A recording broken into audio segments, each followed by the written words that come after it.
speaker. He's a very successful businessman. What I like and respect about him most is he's a humanitarian. He devotes a lot of his time and money to really great causes, educating kids about the danger of drugs, character building groups, and anyway, we're really happy to have you here. And thank you, Randy. All right, it's nice to meet you guys. This is the guy who builds a Shelby Cobra from the ground up. Give him a hand. I'll be here all day.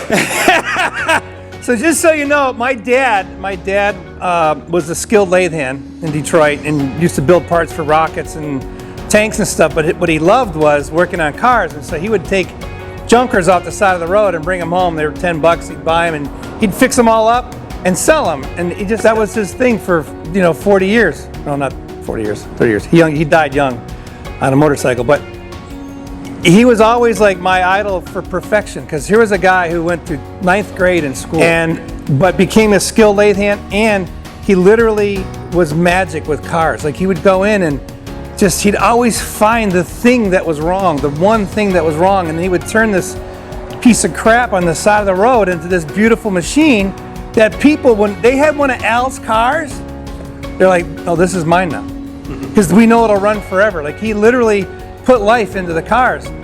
And so I became a nuclear engineer, chased Russians in 1985 in the Cold War. Then I was like, I don't want to be an engineer, I want to talk to people. I was stuck inside a submarine for 90 days underwater. That'd be like you coming here, closing these garage doors and staying in here for 90 days with the same people. Yeah, it's really hard. So I met this Russian dude in 2011 when I was doing a sales seminar in Russia, in Moscow. And I was telling a story about how I chased Russians all over the oceans, and I never caught any until that day, and they thought that was funny.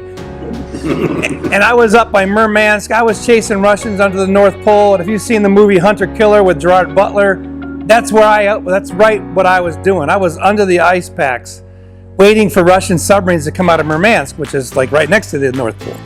So then I chased them all the way down around England. We went around England a couple of times. We went into the Mediterranean. And then I got out of the Navy, and I thought, oh man, I don't want to do this anymore. And I became a salesman, which, I thought salesmen were liars, cheaters, and thieves. And that all salesmen lie as the way to manipulate people into doing something they don't want to do. That was my definition of a salesman until I was about 28 years old. And then I looked around, and the salesmen made more money than everybody else made, including nuclear engineers. I was like, wait a minute, I'm a nuclear engineer, I got 18 years of school, and what?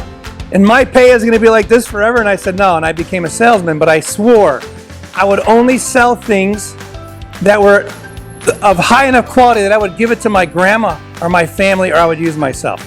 So that was my motto for sales. So if it's a good product, I sell it. When we wrote the book, and I'll tell you, this book actually, the 55 advices were written by the Russian guy who, when he got out of the Navy, trained salesmen. So I've been training salesmen for over 30 years. And so was he, and I thought, but you're Russian. The Russians are different than everybody else.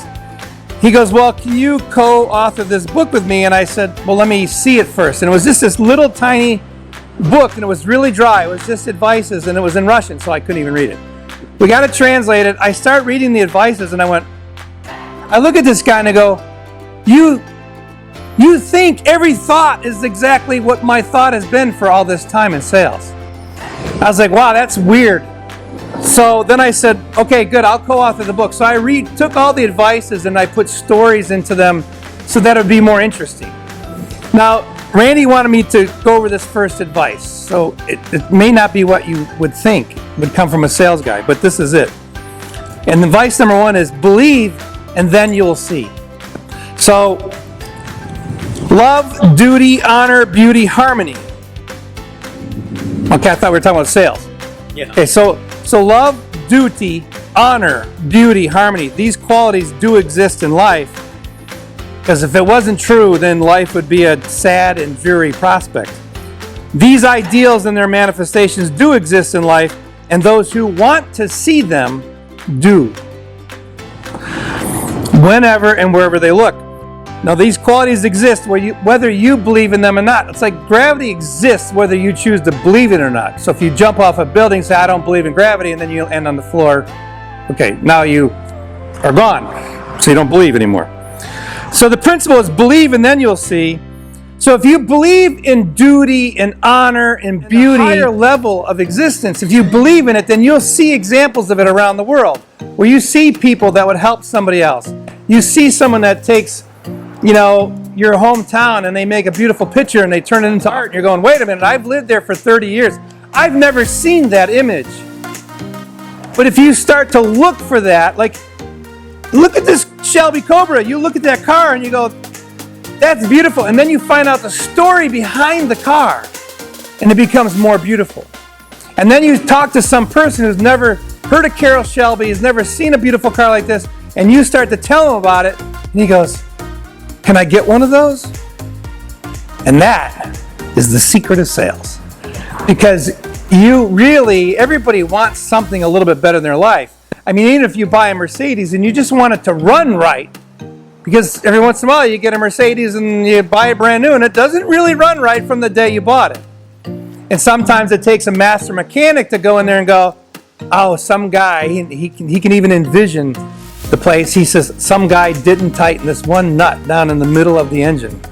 And you've seen this before because you're a master mechanic. And you go in there and you turn that thing a quarter turn, and the customer goes, Dave, you're a god. How did you do that? Now it runs like I dreamed it would run. So when you talk about these higher principles, no matter what you do, like I was thinking, oh, Randy, I'd love to come talk to a bunch of car mechanics because this is my family. I mean, my grandpa worked for Chrysler for 30 years. My uncles worked for Chrysler for 30 years. My brother worked for Chrysler for 30 years. My brother-in-law works for Ford, so there's been a little, but we love him too. And of course, Ford, did race the Shelby and win. This is a very short chapter. It's less than 2 pages long. But it's just to make you look at, if you're going to be in sales, why not reach to a higher ideal? When someone comes in to get their car fixed, and it's not like, okay, good, it's going to be $50 to take the radiator out and replace it. And you look at this and you go, I can make this better than it is. Like I can put my love of automobiles into this car, so the customer goes, you gave me more than I was expecting. I feel better having come here to this place. I didn't expect to feel better. I just wanted my radiator fixed. And when you have this data and when you have this and you put this into people, because I sell electricity, like you got to have electricity. That's what my company does for 22 years. We just sell electricity. And people are, how do you do that? I bring packages of electricity? No. I mean, we just broker deals between people who never see where it comes from and where it's going. And we try to create customer relationships so that people keep coming back to us because they trust us. We go a little bit above and beyond. Our customer service is a touch better than everybody else. Like, you don't have to be a lot better, you just have to be better than everybody else. See? Everybody goes, oh, that sounds good. I've had 2 Maserati Gran Turismos. Best, for me, that's the best engine sound in the world. It's the notes, like you get in, when you turn on the car, when you get in the car you love and you turn it on and your heart goes, I mean, that's beauty, right? There's a beauty to that. There's a beauty to bringing such a beautiful car to life and then giving it to someone and then, saying, okay, now remember, it likes to do this and it likes to do that. You gotta, be easy on this, and you kind of give him a couple of little secrets. Now, whether he does that or not, or remembers, you still know that you gave a beautiful package to somebody to drive away. And that is what makes our life more fun. It makes your life, like every day you got to wake up and do something. Well, hopefully you wake up and do something you like, right? And now you imbue the rest of it, you imbue that daily activity with a higher sense of purpose and duty and beauty. Now, we're a bunch of guys. What's beauty got to do with anything? Come on, you tell me that's not beautiful? That's not beautiful? I mean, what year is this? The Mercedes? 89. 89?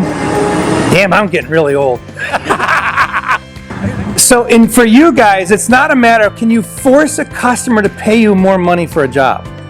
No, it's how do you present the problem of a car to a customer that says, well, I only have enough money for $50 worth of work. And you're going, okay. Okay, and you go, well, you start there. And you say, that's good. But let me go over a couple of things. Now, I can fix one thing for 50 bucks, and I'll do it, and it'll be the best fix. But these other 6 things are going to irritate you. Let me explain why. And you just explain to them, and you always leave it to the customer's choice. If you choose to do anything else now, it's okay. If you don't choose to do it now, it's okay. And you never get heartburn. But don't ever not tell the customer the truth about what's wrong with his car because he said he can't afford it. You say, okay, that's my starting point. I can't afford nothing. And then you show them this and you show them that and you say, now look, it'll sound better, it'll feel better, it'll run better. And then here's the problem. He goes, okay, you know what, I had some emergency money I was saving for ice cream and cakes, but I can put it into my car. Now, boy, it better do what you said, right? You better not oversell them. Don't promise more than you can deliver.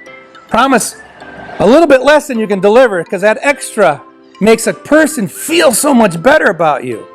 So, yeah, performance, you said it was going to do this and it does a little bit more. I try. But that's part of the promise and deliver theory, right? Promise a little bit less than you can do and then deliver more than what you promised. And then you have people that are thinking good thoughts about you and then they tell their friends, and that's the beauty of selling this way. They then tell their friends, I trust Dave, I trust David, I trust Randy, I trust Tony, I trust these guys because I went in there and I was a little afraid because you know what the car guys do to you. You know what happens to mechanics? They're all a bunch of liars and thieves, just like those salesmen. And, well, that's what society says because of a couple of bad people. So you just got to be a better example than anybody else. And when you do this, people will gladly pay. They'll never argue about paying for you. And they refer their friends, which is a lot more business. So we got to take every little benefit of life that we get thrown at us and then make it a little bit better. So even now when people are scared and everything else, you do such a good job that people talk about you and they talk about how great this place is and it just makes you busier. And of course, if you're busier, you should make more money. And if you guys increase everything, I don't know how it works here in bonuses and stuff, but I'm sure if you do more, you get paid more, right? Okay, good. So that is another key balance. Hey, Randy, shit, I can't believe I invited Jim. No, I know Randy. So thank you for listening to me. I hope you read the book and like it. I hope it helps you see more things that you could do. And I'll tell you, it's the little things that you do in life that make a huge difference. It really does. This is true. And you can change someone's life just by doing something more than they expected. And you can change their whole opinion of a whole class of people. So I've been a salesman for over 30 years, and I've had a great time. I've had a blast, and I love sharing my successes with people so that they can have fun too. So thanks for listening to me. I don't want to go over my 10 minutes. I probably did, but anyway, thank you guys very much.